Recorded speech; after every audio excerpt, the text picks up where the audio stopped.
अमित और रिया की शादी को 3 साल हो चुके थे। उनके घर में अमित, रिया और अमित की माँ ही थी। अमित की माँ थोड़े पुराने ख्यालातों की थी, लेकिन उन्होंने कभी भी रिया के रहन सहन पर कोई सवाल नहीं उठाया था। अमित और रिया की शादी रिश्तेदारों ने ही करवाई थी, इसलिए उन्हें एक दूसरे की जिंदगी के बारे में ज्यादा कुछ पता नहीं था। उनके सपने एक दूसरे से कुछ कुछ मेल खाते थे और आज वो अपने सपनों का घर बनवा रहे थे।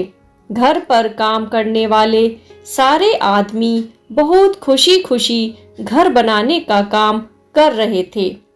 कारण बस एक था, उनके साथ अमित का व्यवहार।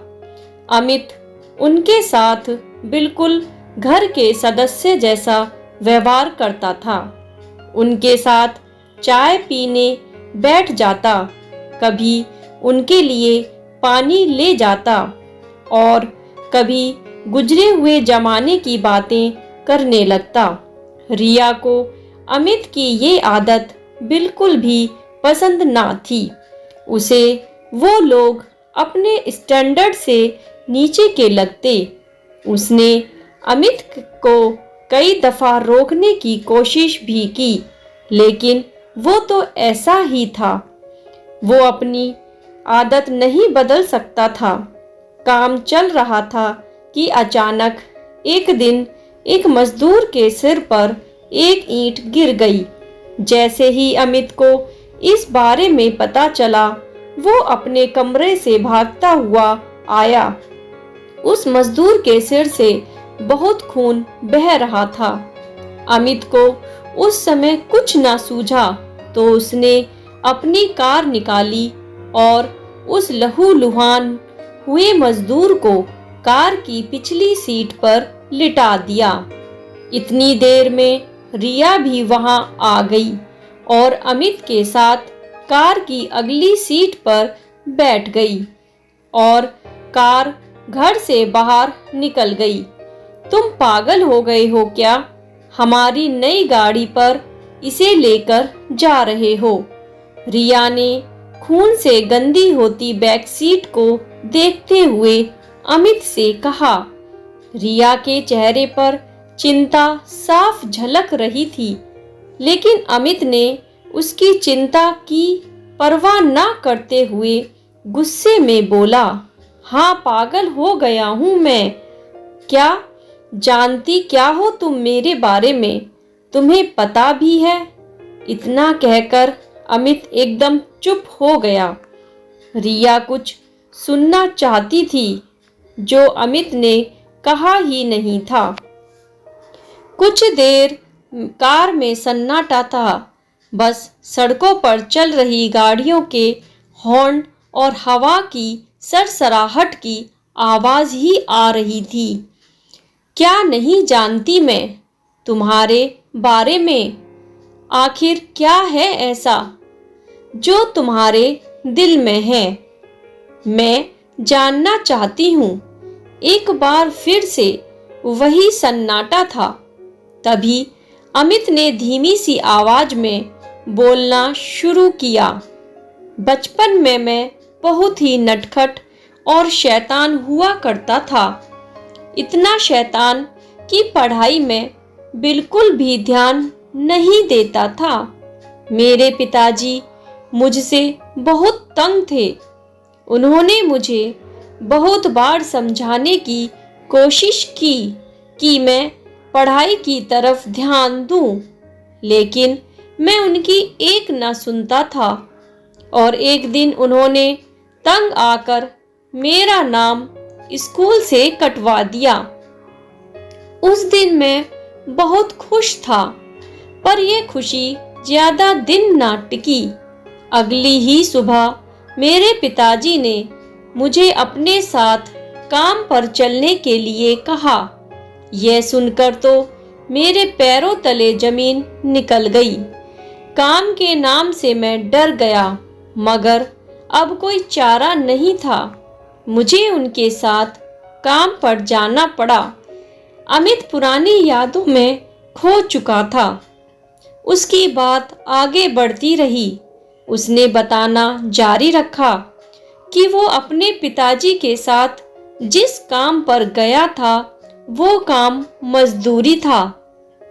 ये सुन रिया को कुछ कुछ समझ आने लगा, लेकिन रिया ने फिर से समझाने की कोशिश की। अमित, वो बीते हुए समय की बात है। अब तुम्हारे हालात वो नहीं हैं जो उस समय थे। फिर क्यों करते हो तुम ऐसा? हमारा एक स्टैंडर्ड है। स्टैंडर्ड? रिया को टोकते हुए अमित ने सवाल पूछने के लहजे में कहा और आगे कहना जारी रखा। इसी स्टैंडर्ड ने ही आज इंसानियत को दिखावे के पर्दे में इस कदर लपेट दिया है कि इंसान को इंसान का दर्द नहीं बल्कि अपना स्टैंडर्ड दिखाई देता है। उसे अपना अंधेरों में बीता हुआ कल नहीं दिखता, बल्कि झूठा चमचमाता हुआ आज दिखाई देता है। रिया को आज अमित का एक बदला हुआ रूप देखने को मिला। उसने ऐसी उम्मीद ना की थी। घर में ऐसे मामलों पर कभी छोटी मोटी बहस हुआ करती थी, लेकिन आज तो बात साफ होने पर थी। आखिर कौन किसके हिसाब से चलेगा, आज इसका फैसला आने वाला था। इसी दिखावे के कारण मैंने अपने पिताजी को खो दिया। उस दिन जिस दिन मैं पहली बार काम पर गया था, ठीक इसी तरह उनके सर पर भी चोट लगी थी और तुम जैसा ही कोई उस घर को बनवा रहा था। अगर उस समय उन लोगों ने एम्बुलेंस बुलाने की जगह अपनी कार में मेरे पिताजी को हॉस्पिटल ले जाने की कोशिश की होती तो शायद आज वो हमारे साथ होते। रिया सब समझ चुकी थी। उसे अपनी गलती का एहसास हो चुका था। इतनी देर में हॉस्पिटल भी आ गया। अमित ने कार हॉस्पिटल के गेट के आगे रोकी और उसी वक्त रिया कार से उतरकर मदद मांगने के लिए अंदर चली गई। कहानी यहीं खत्म नहीं होती।